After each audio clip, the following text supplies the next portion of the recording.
Je m'appelle Ferdinand Cheval, né dans la Drôme en 1836. Facteur rural, je déambulais chaque jour de Haute-Rive à Tersanne. Que faire en marchant perpétuellement dans le même décor, à moins que l'on ne songe? Pour distraire ma pensée, je construisais en rêve un palais féerique, dépassant l'imagination.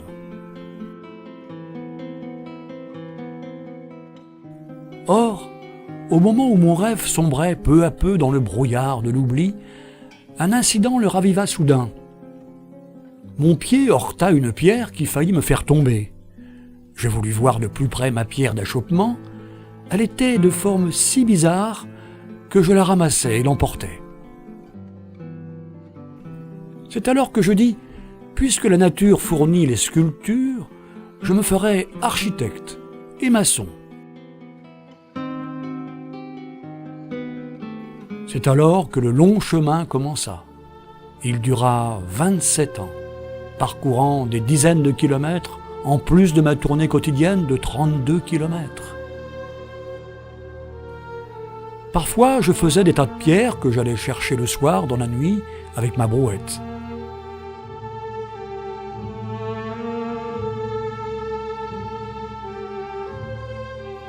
Dans le pays, l'opinion fut vite faite. C'est un pauvre fou, un idiot qui remplit son jardin de pierres.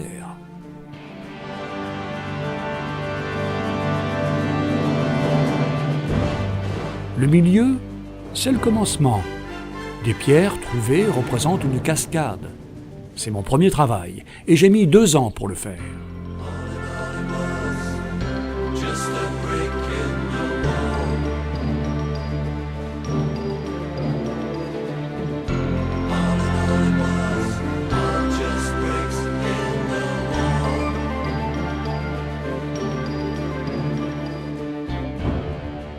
La petite grotte à côté, appelée grotte de Saint-Amédée, patron et seigneur d'Haute-Rive, a coûté 3 ans de travail.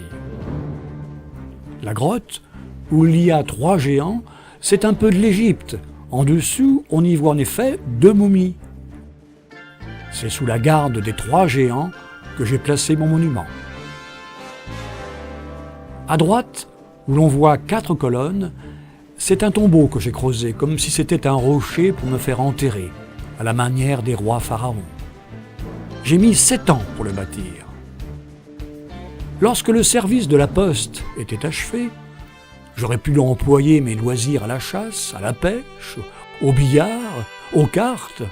Les distractions ne manquent pas. J'ai préféré à tout la réalisation de mon rêve.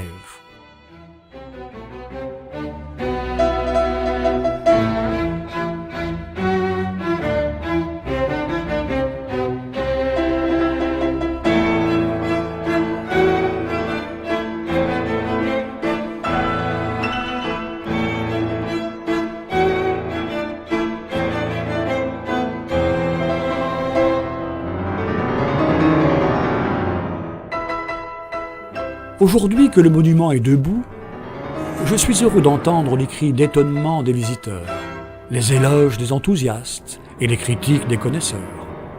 C'est la récompense après le travail.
Après avoir terminé mon palais de rêve, comme on ne m'a pas permis d'y être enterré, je me suis trouvé encore assez courageux pour aller faire mon tombeau au cimetière de la paroisse. 8 années de labeur, jusqu'à l'âge de 86 ans.